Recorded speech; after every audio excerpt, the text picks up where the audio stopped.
Thacker. I'm the music director here at St. John's. Please rise and body your spirit as we sing our gathering hymn during this pledge season, Weave.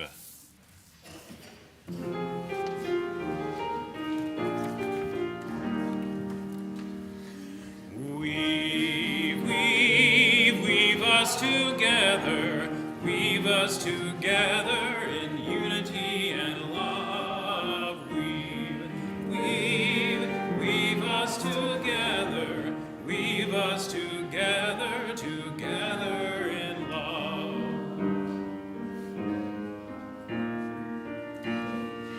We are many textures, we are many colors, each one different from the other, but we are entwined with one another in one great tapestry. Weave, weave, weave us together in unity and love. Weave, weave, weave us together together in love. We are different instruments playing our own melodies, each one tuning to a different key, but we are all playing in harmony in one great symphony. Weave, weave us together in unity and love. Weave, weave, weave us together together in love. A moment ago, still we did not know our unity, only diversity. Now the light in me greets the light in thee, in one great family. Weave, weave, weave us together to unity and love. Weave, weave us together together in love.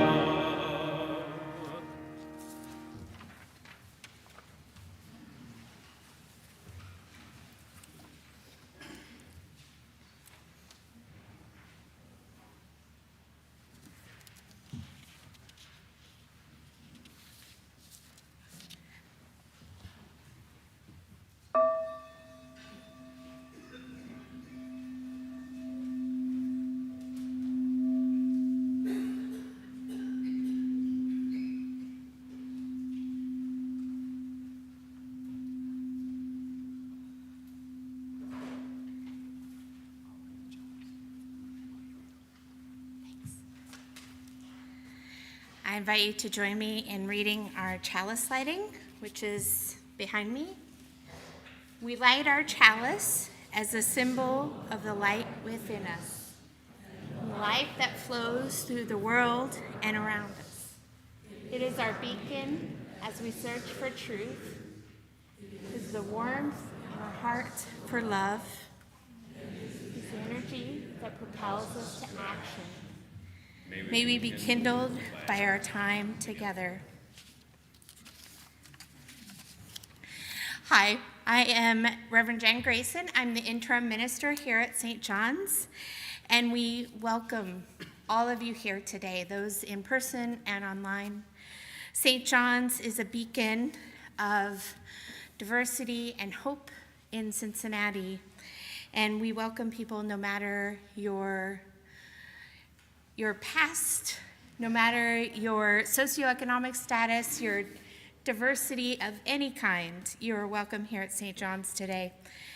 Now, I invite you to join me in setting your phones on church mode. Oops, I think I turned it back off church mode. As we celebrate this day together.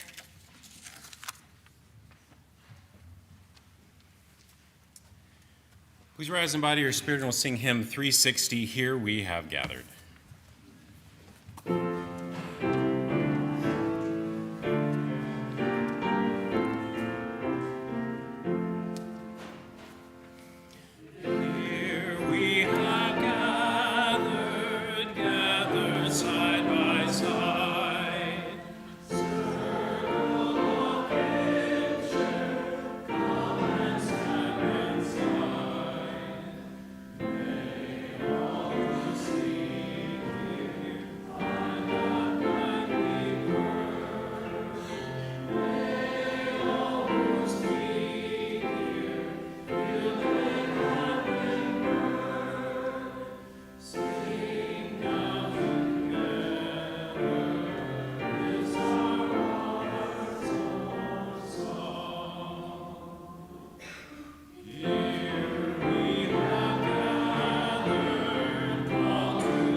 This is the mission of our faith, to teach the fragile art of hospitality, to revere both the critical mind and the generous heart, to prove that diversity need not mean divisiveness, and to witness to all that we must hold the whole world in our hands. Each week in our service, we make time to ground ourselves in what we value. We celebrate and honor the joys and concerns in our lives by coming forward to place stones representing that in all that we carry, into the sand that represents the many and unique parts of our community over the generations we have existed. If you would like a joy or concern to be read, please leave them on the table. If you are online, please enter a joy or concern in the chat that you would like to be shared, and we will read those from the pulpit as well.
And we light the candle in the center, representing all that we hold as a community. We have one in-person concern. Emily says, my friend Kim Stripling died on Friday. I said in person. I don't see the online ones. 3. We have 3 online ones, but I'm not seeing them, so tech's going to help me out.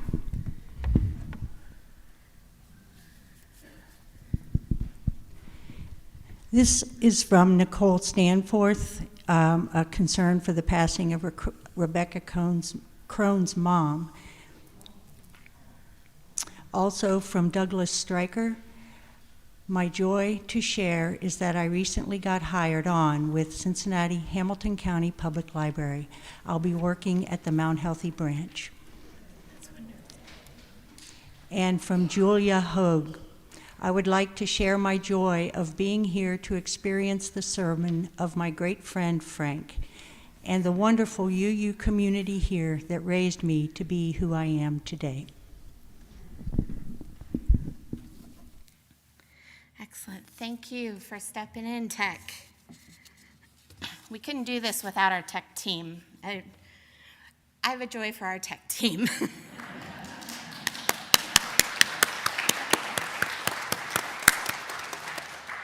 I have a personal joy. My daughter turns 4 on Tuesday. And we have one final joy. Karen is going to have a birthday next Sunday, so I'm going to invite you to join Rob in leading us in happy birthday. Happy birthday to you. Happy birthday to you. Happy birthday, dear Karen. Happy birthday to you.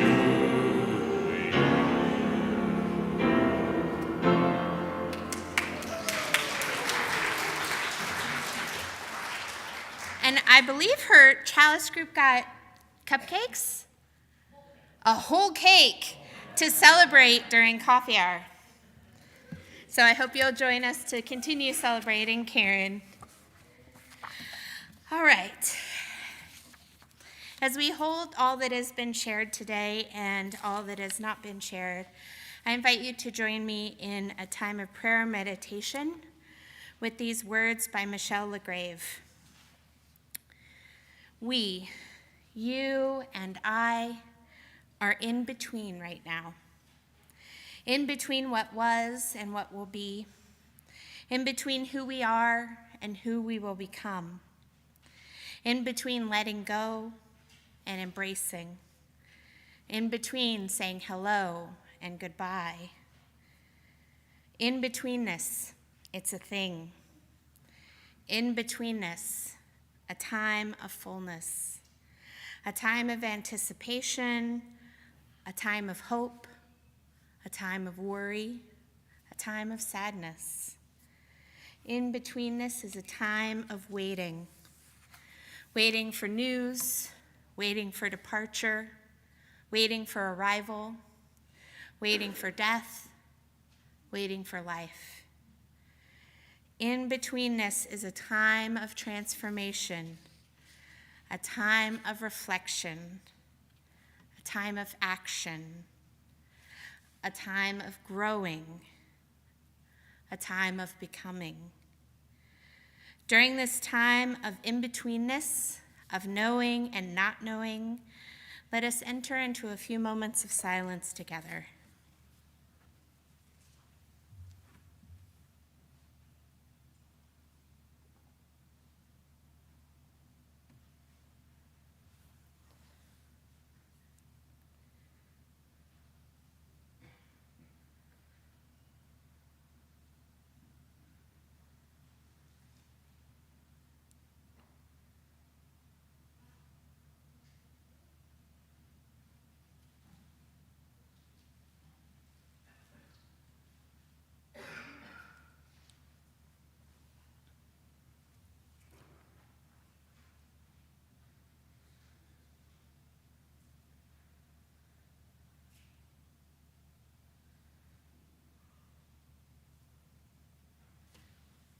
Amen. Blessed be.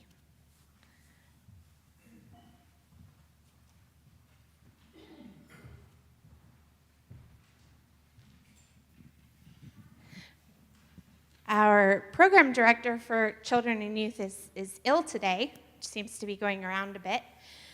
So I am telling the story, which I enjoy. So I would like to invite the children, anyone who's feeling particularly young today, to come forward for our story for all ages. Preston sent me their story. It's called Nata Plays Pretend.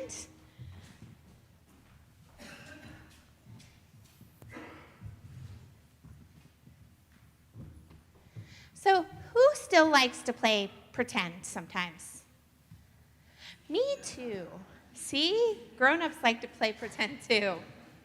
I'm pretty sure that's why some of us have kids, so we get to play pretend again, like socially acceptably. I mean, I was playing D&D before my kid was born, so it's not like that ever stopped me. Well, one day, this little girl, Nata, it was recess at school. Do you guys still get recess? Yeah. Everybody still gets to go outside and play for a while? Yeah. Good. What about you? You get recess sometimes? Some of you do, some of you don't. We need to work on that. So they went outside to play recess, and Nata went outside, and she ran into her friend Henrietta, who said, "Oh, it's so cold, I can see my breath." You know how when it's really cold, you can see your breath? And Nata was confused. She said, "But it's really warm out. I'm wearing shorts. What are you talking about?" She goes, "Oh, no, it's so cold. We need a fire." And Nata said, "Oh, okay, let's get some sticks." And she looked around, but she could only find one small stick with a little leaf hanging off of it. And she brought it back to her friend Henrietta and said, "But this is all I could find." And Henrietta snatches it and goes, "Oh, it's perfect. It's a magic wand. And we can use it to keep ourselves warm." Anybody ever played that? Yeah, definitely. And Nata was confused. And so she looked around for some more things that might help. And she picked up a rock and she said, "Well, what is this?" And her friend Henrietta snatched it and said, "Oh, this is the orb that the princess is imprisoned in. We need to save her." And at this point, Nata thought maybe something was wrong with Henrietta. So she went to her teacher, Mr. Allen, and said, "I think Henrietta can't see. She thinks it's cold out and that there's a princess, and I don't know what's going on." And Mr. Allen said, "Henrietta, are you playing real or pretend?" And what did Henrietta say? Pretend? You're hoping? I know, sometimes I wish it was real. And Henrietta said, "Pretend." And so Mr. Allen said, "Henrietta's playing pretend, so you can just go and play with her." And so Nata finally realized what was going on. So they ran off together to save the princess. The end.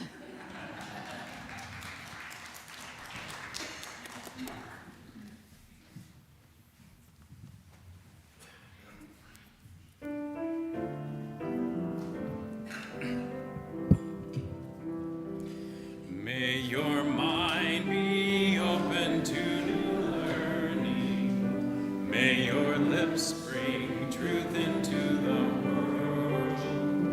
May your heart know love and your hands do the work of justice as you go your way in peace.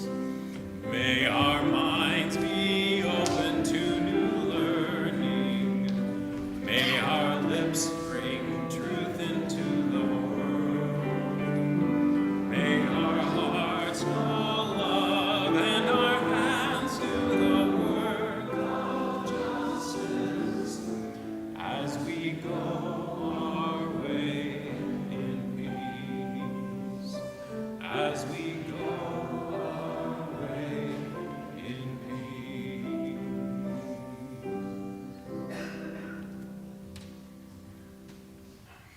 And now for our pledge moment from Diana. There she is.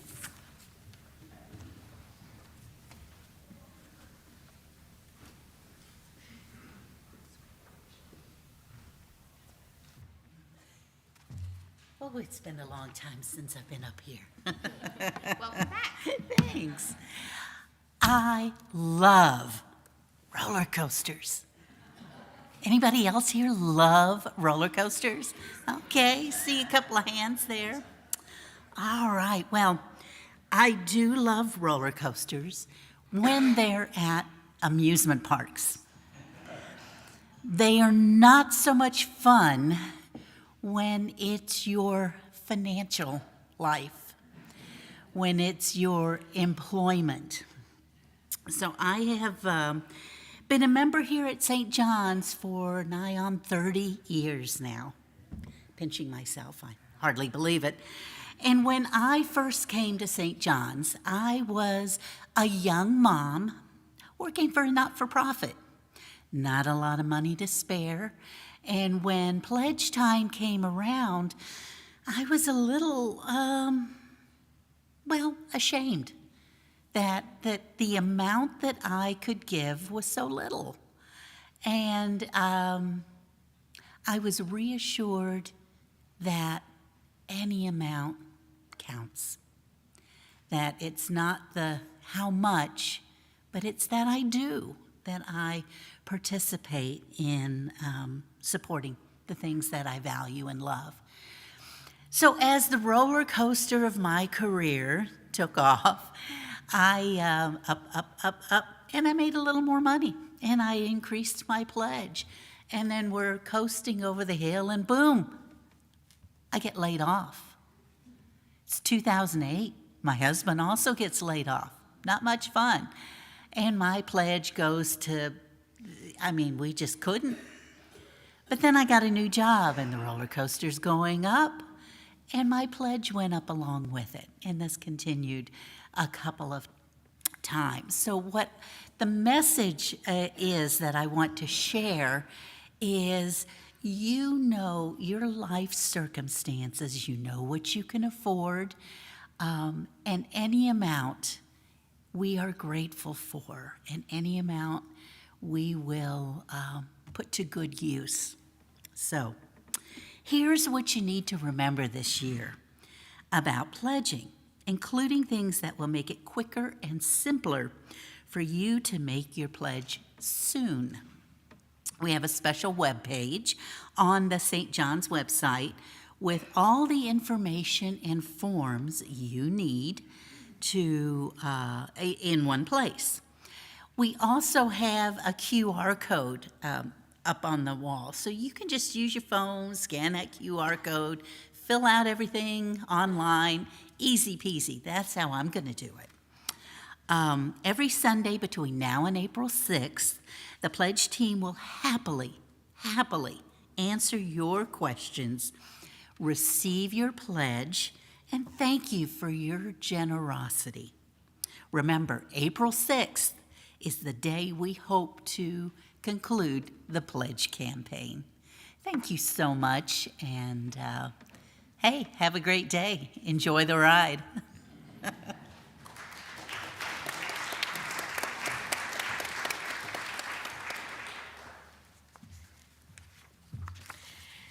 The offering that we take each Sunday isn't just a stale habit. It's an opportunity to recommit to this place and this people. Our offering is an affirmation, a yes. When we give, we say yes to something we value. With our gifts freely given, may we say yes to the values of our faith. May our offering help us practice Unitarian Universalism within and beyond our congregation as tools to empower our mission. St. John's is committed to creating a safe and caring community, working for peace and social justice, and celebrating beliefs that respect freedom of thought. Thank you for your offering.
Our reading today is We Will Pay Attention by Reverend Leslie Takahashi. And she notes, with appreciation to Timothy Snyder's On Tyranny, as fear abounds, may courage as well. In these times, we know we will need not to turn away nor surrender in advance. In coming years, when asked to turn away, to focus only on our own survival and to disregard our neighbors, knowing the promise of plurality, we will pay attention. We honor democracy despite its unrealized ideals.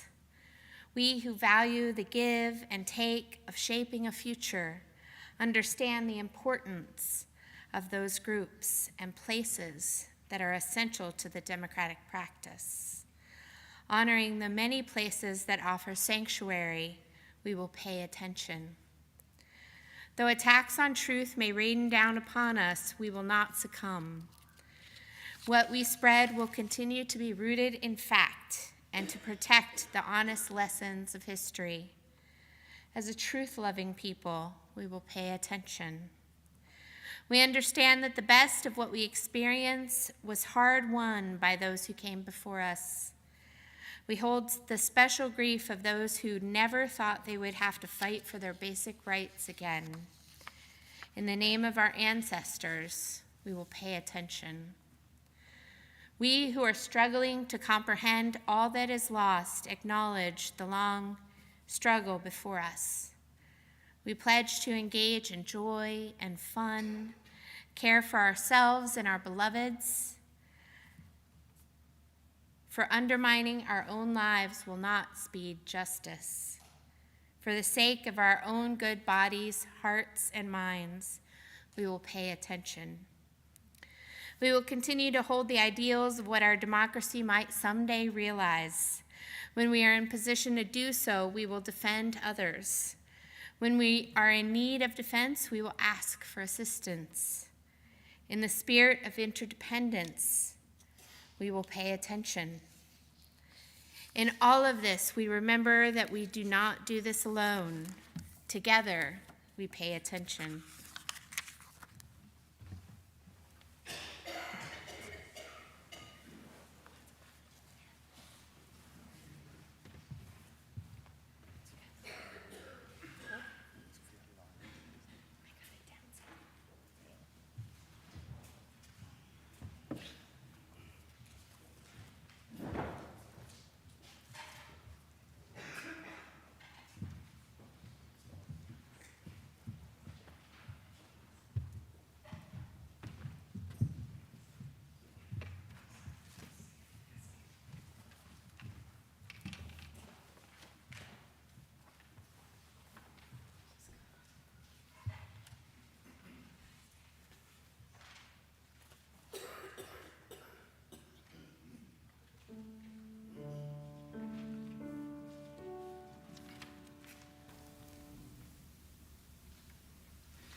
everyone.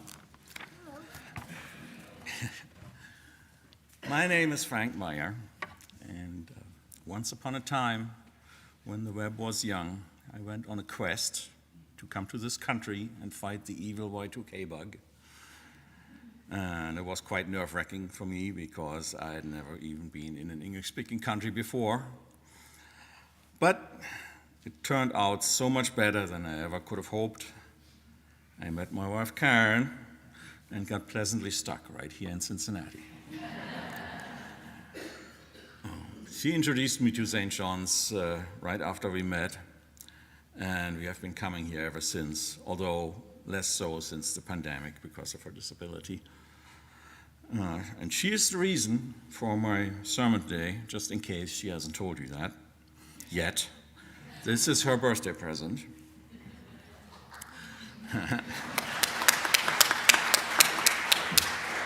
Now, she did not request a topic, so I opened up my thorny questions file where I keep notes about the big questions that I can't quite wrap my head around.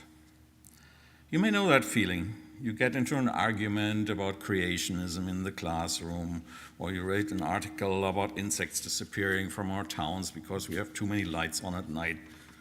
You may have some idea where you'd come down on that issue, but you don't know that much, so you're pretty far from being able to defend your position in court.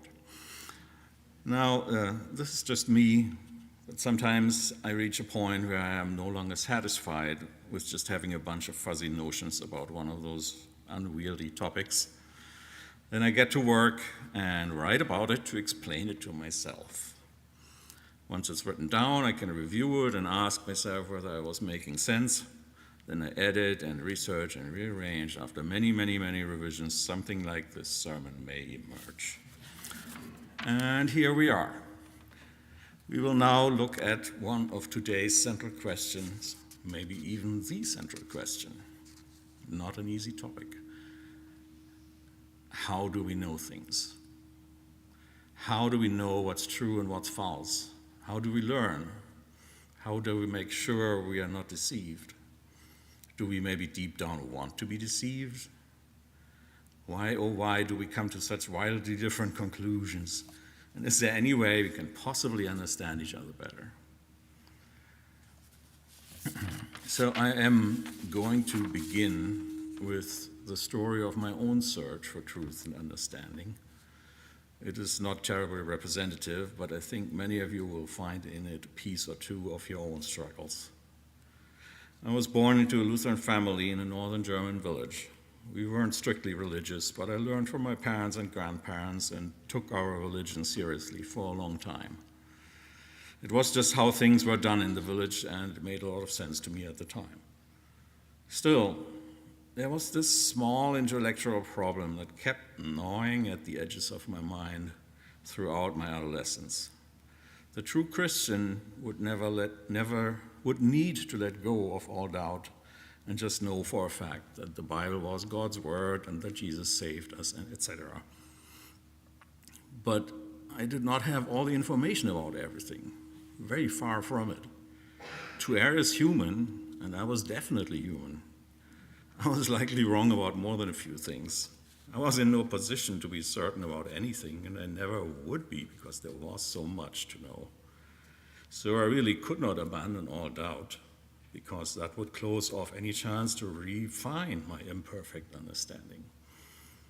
I gradually realized I would never be more than a pretender, and in the end, I decided the bar for being a true Christian was just a little bit too high, and I respectfully excused myself from Christianity. I will be forever thankful to my parents. To shift my own spiritual understanding like that would not have been possible without them. Not that they did anything specific, but they did not restrict what I could learn about, but fed and encouraged my curiosity at every turn. Had they instead protected me from the world and only exposed me to carefully selected information, who knows what would have become of me? As it was, There were plenty of toy catalogs, encyclopedias, atlases, reference books, and the village library in easy reach, and I loved them all. And I saw also firsthand how much there was to be known, even about just watches and clocks, by observing my dad in his watchmaker's shop and peppering him with questions, which he did his best to answer patiently. With all this support, I found out early on that my physical and mental place in the world were mere slivers of a much larger whole. There were so many different human cultures all over the world and all over history. The dinosaurs taught me about the incredible abyss of time that led to our present moment on Earth. And the stars and planets expanded my world again into a universe where our entire Earth is dust on a speck, on a sprinkle of stuff, in a practically endless ocean of emptiness. This could all be very depressing if it wasn't so mind-blowingly beautiful. I reaped those rewards because I was blessed with supportive parents and relatives, and because I was born into the era of the space race, when even normal average people came around to finding math and science necessary and even vital, because, we can't let the Russians win in space. But not everybody gets this lucky, and in my humble opinion, evolution is a big culprit here. We humans get born knowing next to nothing, but we are such curious little monsters. We learn from our family, our church, our teachers, from playmates, fellow students, friends, or just from observing what's around us. We soak it all up and we adapt to it no matter the situation.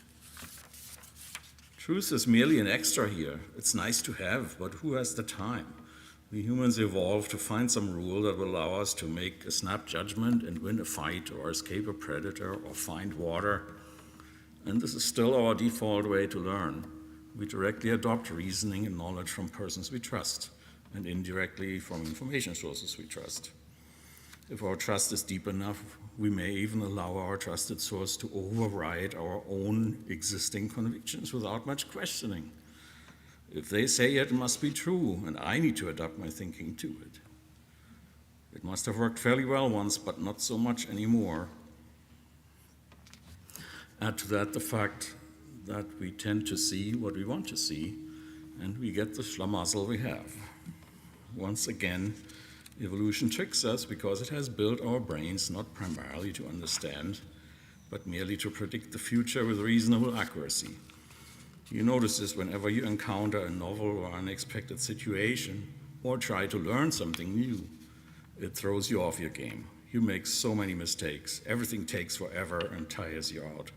You may even injure yourself because you attempt to move in an unusual way. Do we all know that as we get older? Once you learn, everything gets so much easier. You know what to expect, what to do, and how to do it. You have learned to predict the future. Your brain prepares all the likely actions and decisions ahead of time, and you use your senses only to confirm your brain's forecast and to trigger the reactions your brain has prepared for you.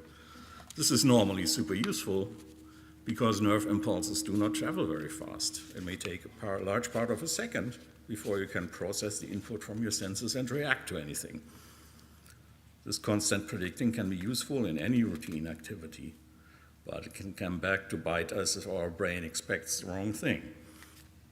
If it expects a threat, everything we see and hear will appear threatening. A harmless man will look like a thug, a contrail becomes a chemtrail, the planet Venus becomes a UFO, a raccoon may become a bear. This can become a prime way to manipulate a person, frighten them of something, and you can then frighten them of more and more without them asking too much evidence or too many questions. We see what we expect to see. It's often helpful, but sometimes terribly misleading. Perhaps it is time for a quote from the founder of our Cincinnati Observatory, Ormsby McKnight Mitchell, who wrote this about 180 years ago. The progress of truth is ever slow, while error moves with rapid pace. The reason is obvious. Error is seized by a class of minds which asks no evidence, while the searchers for truth adopt it only after the most deliberate examination. Apparently, uncritical acceptance of unverified information is nothing new. I bet it wasn't new 180 years ago either. We could probably pick a quote from some Greek philosopher or Egyptian scholar saying the same thing thousands of years ago.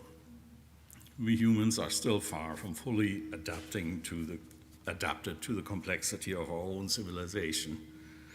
And it has been coming back to bite us time and time again. Yes, there are the searchers for truth, but we are a minority. Not in this room, because the search for our own truth is absolutely our thing. But once we leave the company of our fellow seekers, we are back in real life, sometimes feeling like the prophets in the wilderness. Nobody who really wants to listen. We presently face a deep crisis brought on by the rise of the internet. It has given us access to more information than we could ever process. And it has morphed into a space where giant, powerful corporations profit from messing with our minds. We no longer get full control over what we see, and what they show us is too often rehashed clickbait or outright fakery. They profit from user engagement, and that means showing us information that will upset and divide us so they can show us more ads. In their cold equations, truth does not matter. Only eyeballs do. Of course, we have been told forever. Oh, wait. Add to that the many self-styled experts, influencers, and crackpots with their social media channels, and throw the sponsored peddlers of nonsense and deliberate lies on top of that content delivery heap, and our disaster is complete. Of course, we have been told forever not to believe what we see online, but some of what we see seems to align so well with our suspicions that we eventually accept it anyway because it makes us feel like we have been right all along. And let's face it, telling us not to believe what we see is just about as effective as telling a teenager not to explore their newfound sexuality. Good luck with that. Now we were entirely too optimistic about what the internet would be. We only saw the options, the new horizons, but we did not prepare for the dark side. And it has come back to bite us again. But now, what if I told you that much of this has happened before, almost 600 years ago? Would you believe me? Maybe not, but hear me out. It was in the year 1400, our evolutionary default ways of learning were fine. There were very few sources of recorded information, so learning from authorities, people, was all most of us had. Differences in opinion were resolved by disputes, where proponents of the differing schools of thought would debate the merits of their beliefs head to head. The most convincing person won, not necessarily the person who was correct, but the person who appeared most on top of things and likable. But then it happened, the invention of the first internet, which I call Gutenberg's printing press. It changed everything. Printed information became so much more a serious factor for millions of people. More and more people learned to read and write so they could use this new source of information. Soon, all the information and disinformation and fairy tales and plain lies in the world were fluttering about out there as tracts and pamphlets, and there were so many competing opinions that it quickly became a hopeless endeavor to hold old-fashioned disputes to decide what was true. Some philosophers got fed up with the situation and invented a remedy, the scientific method. Not from one day to the next, and not from scratch either, but piece by piece between then and now. Their reasoning went something like this. We can discuss this tangle of ideas until we are all blue in the face, but we'll never figure out which one is true.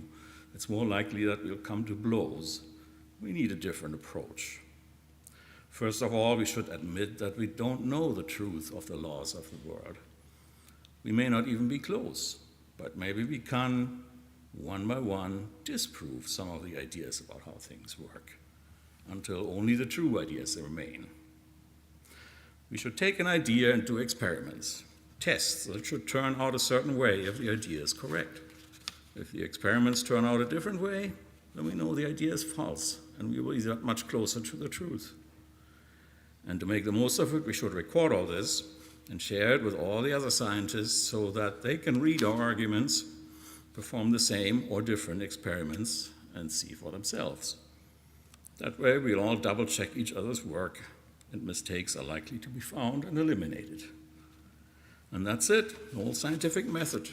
Simple, yet more powerful than even its inventors could imagine. But have you spotted the deep, dark secret? Science rejects authority.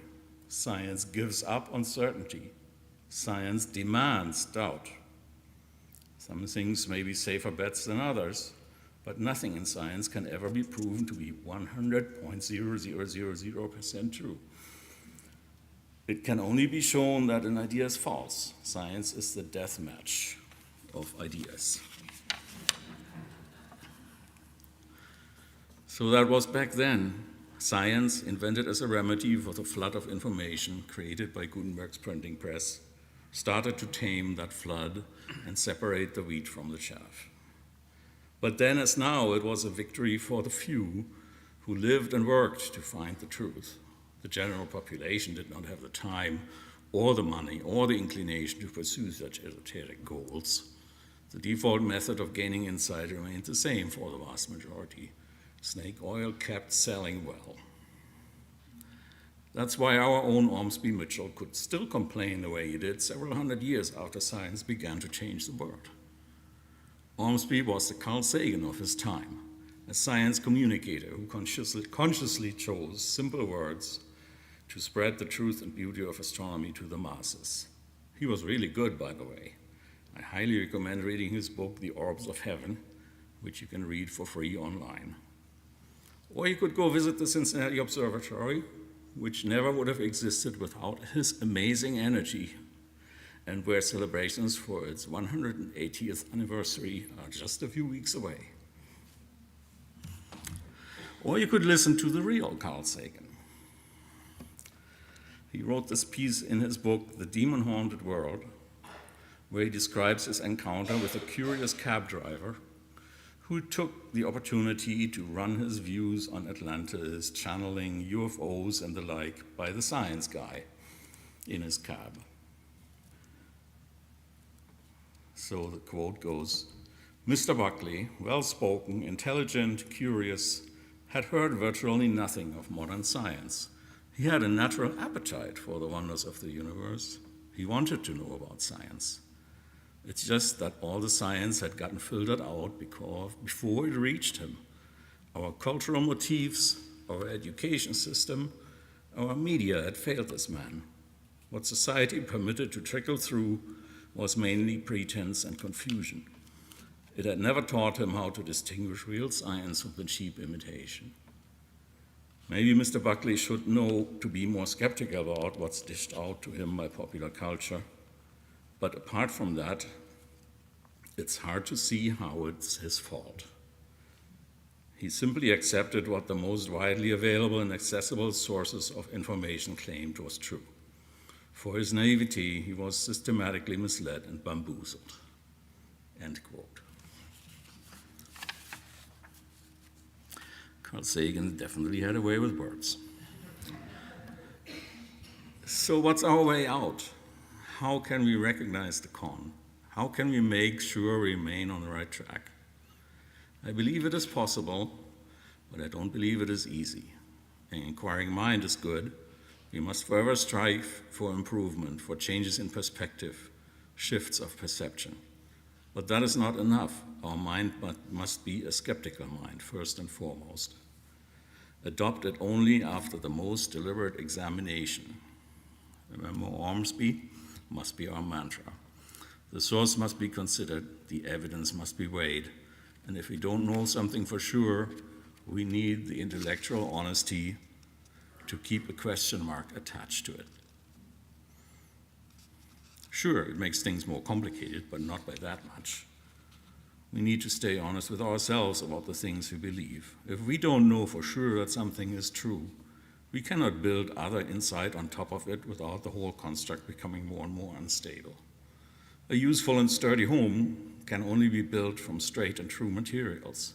Even the best-looking beam has no place in it if it is made from cardboard or styrofoam. Once we start building on top of unreliable information, we lead ourselves astray and open ourselves up to disaster. However, this is just for those of us who actively strive to build a true model of their world. It requires sustained thought and effort. That means it is once again for the minority who cares enough about it to put in the effort. The world may need something akin to the invention of science again to deal with this modern flood of unreliable information. But I am afraid that once again it will be an effort for the few who care. But what can be done about the Mr. Buckleys of this world? How can they be reached?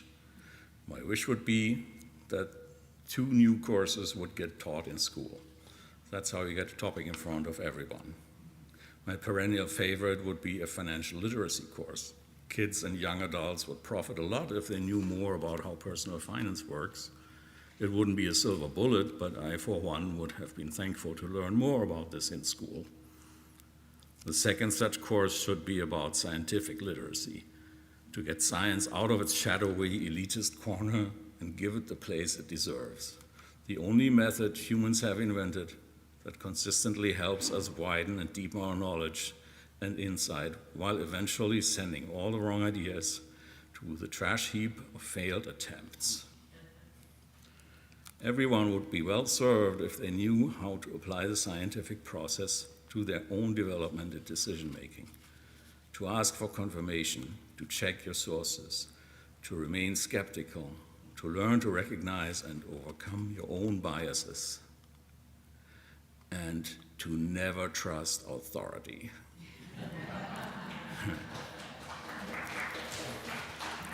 Will any of this happen? I doubt I will personally see those 2 courses taught in our schools. After all, this will cost money while making the populace harder to manipulate. But I still wish that someday in the future, we, the people, will be enlightened enough to make it happen. Thank you.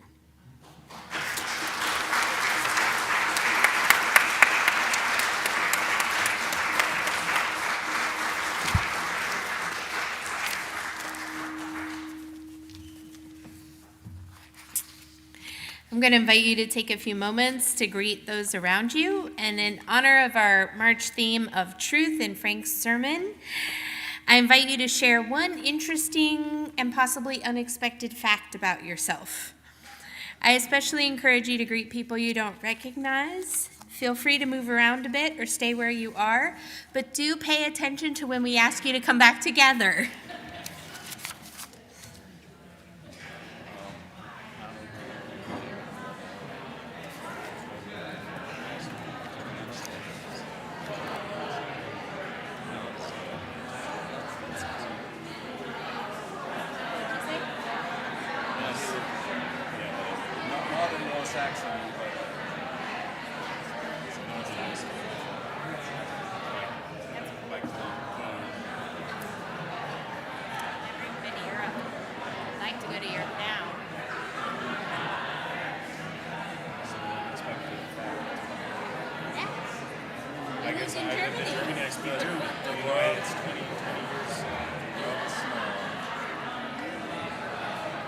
Especially if you're here and you're a German, all the other Germans come up.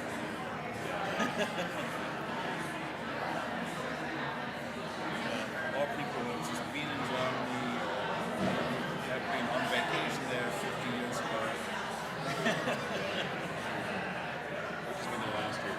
So, our neighbors, they always tell us their adventures. I think it was in the 70s or something.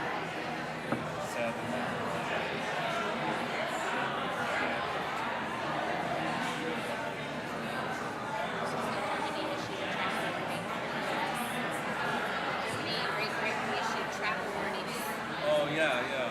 Well, what can you say? I mean, German citizens have been sent back or detained. That is not something. I mean, it's always been. You come to the U.S.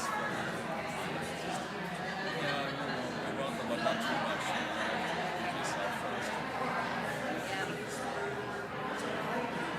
All right.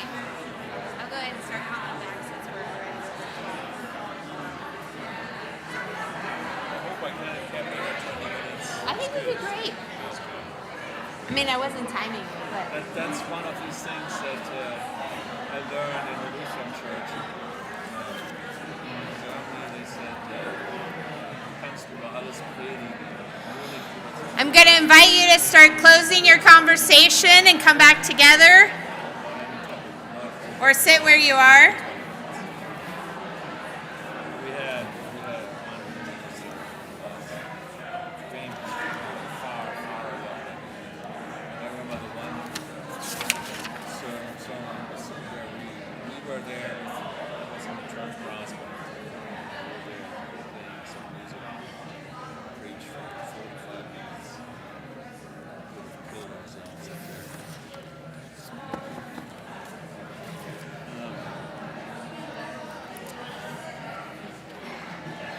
Remember, we have cake when we finish the service.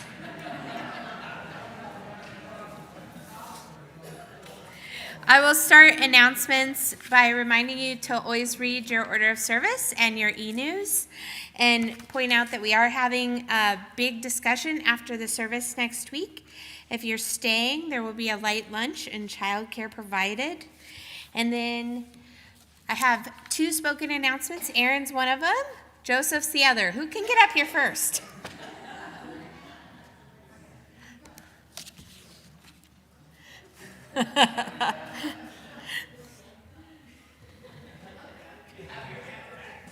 They're happy you have your hat. No, I finally found it. It got stuffed in the garage and was kind of squished, so I had to reform it last week, and now it's back, so. Hello! As you can tell, many people know both who I am and what this hat is, but if you do not, I am Erin, and this hat is the auction hat. The auction hat was bought about 11 years ago when I was very pregnant with my second boy, and it was bought to be the most obnoxious and easily seen so that no one could say, "Oh, I couldn't find you after church. I meant to talk to you about that." Now you found me. Okay, so April 5th, which is in 2 weeks from yesterday, at 5 p.m., we're having our annual auction. Check-in starts at 4:30. You can pre-register through links on the auction website or on the St. John's website, auction info page. It's $10 that will be put on your account for pre-registering, and it's $12 at the door. You can enter your offerings into the auction website yourself.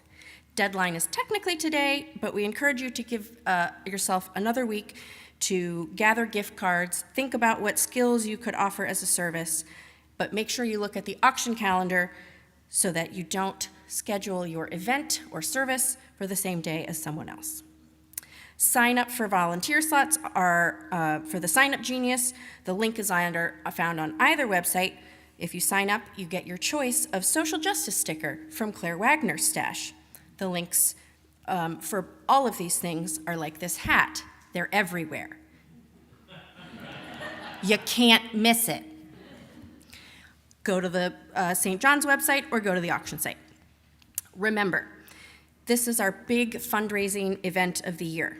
It's not if any of us contribute, it's how we each contribute. But the ways we contribute can look very different due to physical abilities, social abilities, and financial abilities. If you aren't sure what that might look like for you, ask around. Some of us have been auctioning for a long time. Or find me in my hat. Or email the auction email address. Most importantly, though, while it is a fundraiser, it's also very importantly a community gathering and time for celebration, communion with one another, and fun. Bring your family and friends. You need not spend a lot of money to be welcome and enjoy the evening with us. Find me in the hat later.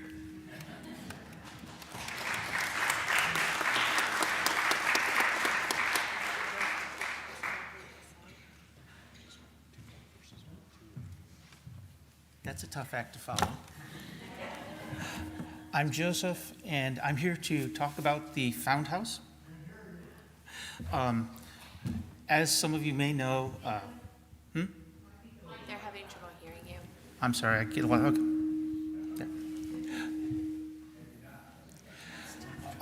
So Found House is an interfaith community helping people who are not housed to have housing while they work on getting housing.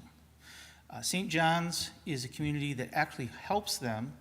I think it was about this time last year that Wanda was up here talking about it, and I ended up signing up to help for setting up and taking down.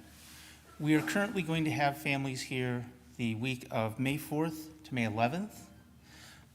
We're looking for volunteers for setup, cooking, visiting, staying overnight. Come see me after the service out there, and I can fill you in on all the fun stuff you get to do. It's a very encouraging and welcoming and good time to help and learn about others. Thanks.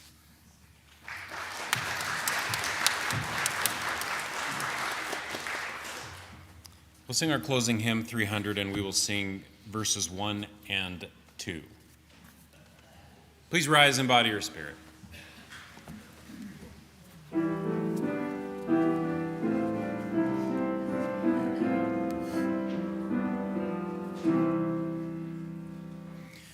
With heart and mind and voice and hand, may we this time and place transcend to make our purpose understood. A mortal search for mortal good, a firm commitment to the goal of justice, freedom, peace for all. A mind that's free to seek the truth, a mind that's free in age and youth, a truth that no thread impedes, wherever light of conscience leads. For martyrs died so we could be a church where every mind is free. Blessed is the path on which you travel. Blessed is the body that carries you upon it. Blessed is your heart that has heard the call. Blessed is your mind that discerns the way. Blessed is the gift that you will receive by going. And truly blessed is the gift you will become on the journey. May you go forth in peace. Go in peace, go in love. Blessed be.